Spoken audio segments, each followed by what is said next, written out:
Mon atier, botalelanga, Congo température, ya maman Rosette la fleur, nadambu. Aujourd'hui, nenge makamweza retienne. Jusqu'aujourd'hui, Kamere a déclaré innocent dans le procès il y a 100 jours. Mais aujourd'hui, bino bolobi tenote. Bon, nous avons une liberté provisoire. Sotent le banini, batouan ngaba bimisa Kamere na prison bata fait cesser.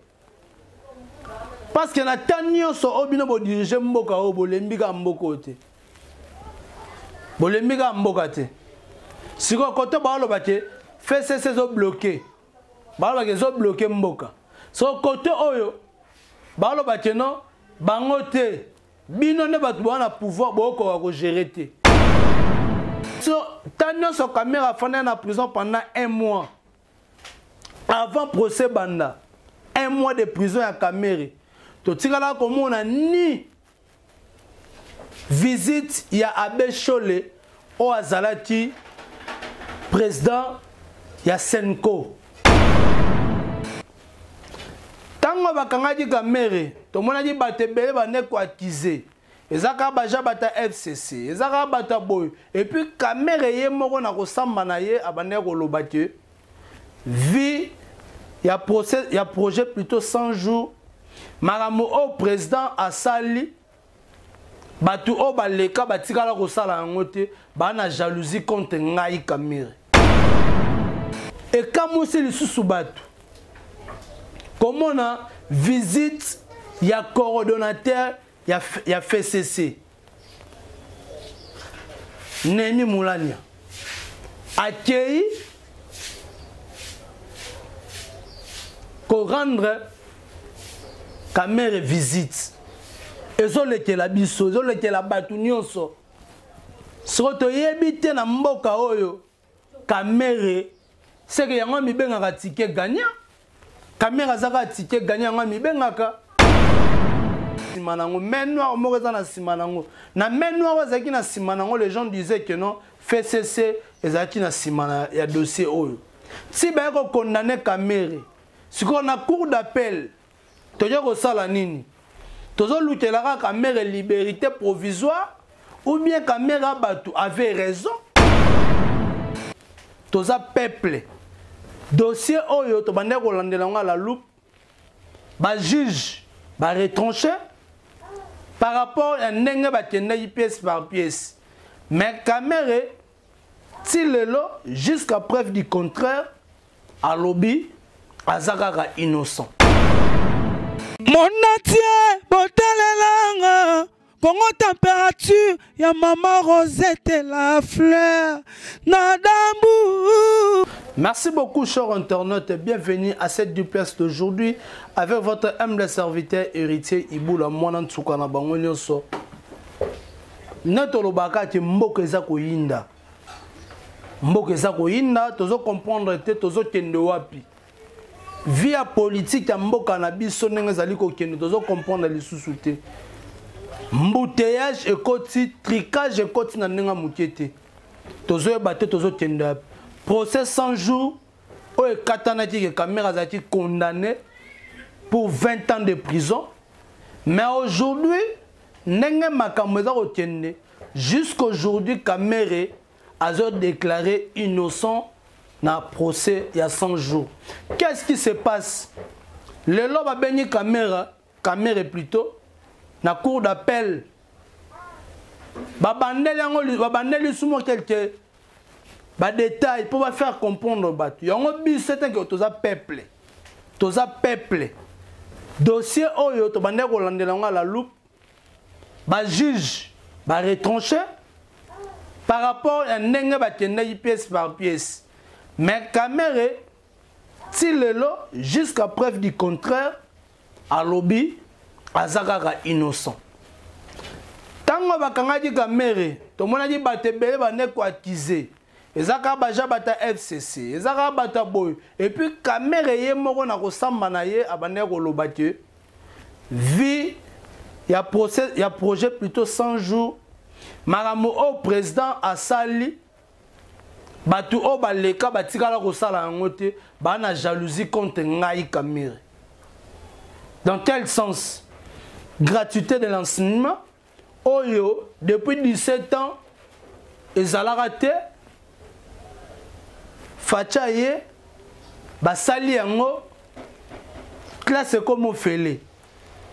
Kamera lobi bazo sepela te batu yanga mukuna bata fait cesser. Mais aujourd'hui total ndenge dossier ya Kamera tieli. To bana ko loba keno main noire moko za na sima nango, main noire moko za na sima nango. Na main noire zaki na sima nango, les gens disaient que non, fait cesser ezaki na sima ya dossier oyo. Si ba ko condamner Kamera, si qu'on a cour d'appel, to yo ko sala nini? Tozo lutelaka Kamera liberté provisoire ou bien Kamera batu avait raison na maram Kamera bana ko loba. Bokanga Kamera, ngana bana ko lobelo mona lobete non. So Kamera okangama politiquement parlant ba okanga Kamera. Mais so to tena domaine mususu ba okanga ba Kamera te. Mais aujourd'hui mon ami na politique tout le monde dit ba changer dossier cour d'appel. Mais so tano so Kamera fondé na prison pendant 1 mois avant procès banda. 1 mois de prison à Kamera. To tikala ko mona ni visite ya Abbé Cholé au Azalati président ya Senko. To tikala ko mona été na prison avec la Kamera. Aza Abbé ayo sala ta ba prière. To tikala ko mona été. Kaka bango wana kaka. Batambola ba bimaki libanda pona 15 millions de dollars au Kamera yiba. Nenge bango ba ne ko loba. Mais tu as habité ba kroka jambe nini to jeune nini bolimbo jouer na congolais kaka bino moko bozo bomaka biso bolobi que procès 100 jours en direct à télévision total yango mais à cour d'appel bozo bombango poani gombeza ko fongwama bo fongwa na cour d'appel to landa yango to yeba parce que ba te belé ti lelo ba bi que Kamera za innocent. Mais Kamera sera prisonnier politiquement. Tolo babongo. Ton apostole na cour d'appel ba vérité nini. Oyo ba fay nini ba monati na procès wana. Ba expliquer biso. Ba expliquer biso ba fay o bango ba monati. Même si faisait candidaté, même si fa ONG Pitumaine, eza candidaté to lo bande donc ba yebisa biso. Ba faille o ba monaki na procès wana ba expliquer biso peto landa na cour d'appel ndenge ni eza koleka lelo oyo e kamusi lisusu batu komona visite ya coordonnateur ya FCC Neni Moulania accueilli pour rendre Kamera visite. Ezoleke la biso, ezoleke la batu nyonso. Soto yebite na mboka oyo Kamera c'est que yango mibengaka ticket gagnant. Kamera zaka ticket gagnant yango mibengaka. Yene mto distribuer pouvoir na Congo bien comment. Parce que batu balinga ba kuluwe Kamera. Mais kaka bino moko bata fait cesse boye lisusu. Pour rendre visite pour na kosolola nini kendima ozongana fait cesse biso moto yebi to kobimisa yo c'est ça ton osana raboy yango batu bana ba procès 100 jours et dans le théâtre de chez nous novelas bani tout et tout parce que kotala ndenge évolution makambo za kokendele eza yango te so Kamera azaki na raison so Kamera azaki na problème te. Pourquoi le condamner à 20 ans de prison? Et aujourd'hui, il y a un cour d'appel. Pourquoi? Il fallait laisser Kamera vivre dans sa foyer, dans sa famille, à continuer Moussala.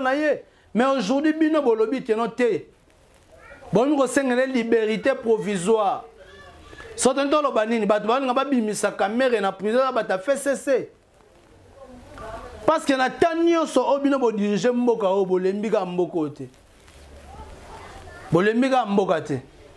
Si vous avez fait c'est bloqué balo ba bloqué mboka so côté oyo balo ba teno bangote bino ne ba na pouvoir boko ko gérer te ce qu'on va expliquer biso tozo tenop na mboka na biso avec notre politique et comme ko jouer na batu comme ko jongler biso tala le dollar à sincère dollar réduit à sincère $10 c'est à 20 300 francs congolais 10 $.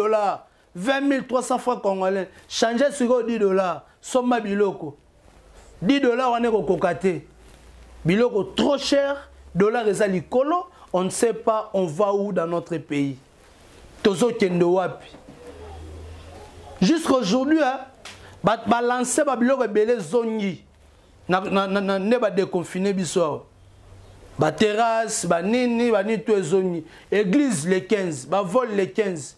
Classe les 3 ba pesa biso ba mesure ni ba zui pour na ma classe on tozo e ba penonté ba détail biso ba na ba autant à peu combien de mois poto yeba parce que ba zui temps depuis mois de février ti lelo 5 mois déjà bana ba parler soto to yeba évolution za ndenge nini en tout cas na ba visite union so ba sali tout le monde a eu première dame, ex-première dame, maman Olive Lembe.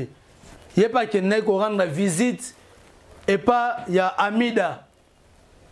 Bakani ba photo banini. Ce qu'on parle là, tout ça ba tel lecture nini o ezana katsuana. Ba men noir nini o elingel le kawana. Poto yeba. Oye comme le rose va ventir na kati mboka na biso comme va ventir tolobi état de droit zo sala musala soki caméra za ki ne coupable te ngana oloba bokanga ki epona ni ko tena prison bo détailler biso ba biloko belé be explication belé oh avenant oh boye c'est qui précède oh boye mais ce que to lingi to yeba. Avec notre politique, nous allons où? Où allons-nous? C'est vraiment pitié pour notre pays. C'est vraiment pitié pour notre beau pays Congo. Congo, toyebaki yango lisusu to. Yango lisusu to. Yango lisusu to. Congo toyebaki yango lisusu to. Parce que tozomona bamamamozo leka koto ba lobby I koto ba lobby A. Donc ils ont changé te. Mais ce que tu yeba baso mema biso wapi avec notre politique. Bate bele ba pesa ba responsabilité na ba province. Baso ba poste ministériel a ebele. Lelo tiena bandundu. Tiena bandundu. Oke kotala ate kol ni na malonga. Oh bate bele bazali kota bandundu batonga ezate université zate ya malonga ezate hôpitaux ya bien na bandundu ezate. Mais bate bele bazo ba pouvoir a au ministre tel au nan tel mais azati de bandundu. Mais qu'est-ce qu'il a fait? Asalaki nini na mboka na ye na province na asalaki nini? Mais aujourd'hui bino kaka boso we la ka bo konzi bo gérer kaka. Kenekata aga na Ituri art olongwa Ituri po kene kisangani talanzela nenge baby talanzela bako ilisanga pe image tona biso ne langa bako ilisanga ba photo bo mona pona olongwa ka Ituri pona ke kisangani talanzela. Mais lelo to lo baka avancement na bandundu mituke suka oke kengo okene bia ba popo wana mais kota suko na bakati. Et plus au foufou et goya, nzele zalarate. Nzela malongo ezate. Mais to betara tolo biso to bata bandundu ba pesa bino ba poste belé. Boje et puis ba mususu ba zape na ba poste ba au travail. Qu'est-ce que vous avez fait dans votre province? Bo sala nini? To la na exemple ya ex premier ministre Matata Mponyo na Kindu. Kota la bécole ou atoni na bo pito na ba université. Ça donne même l'envie. Bana ya Kindu bazana sengo.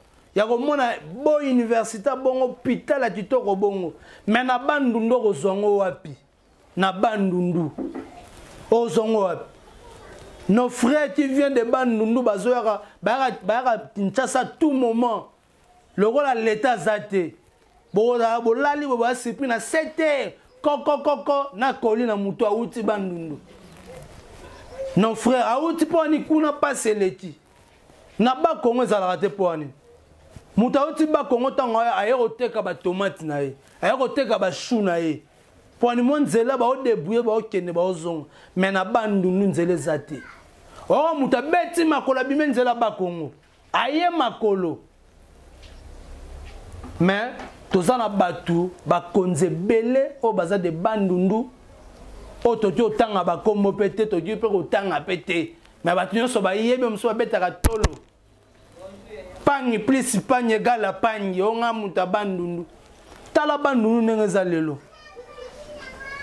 est-ce lelo tokoza fier na bandundu non na batu ebele babimi na mboka oyo ba diriger nga ministre intel nga gouverneur nga premier ministre na bandundu sala nini otonga nini mais si aujourd'hui on te donne cette responsabilité ba peso mboko yo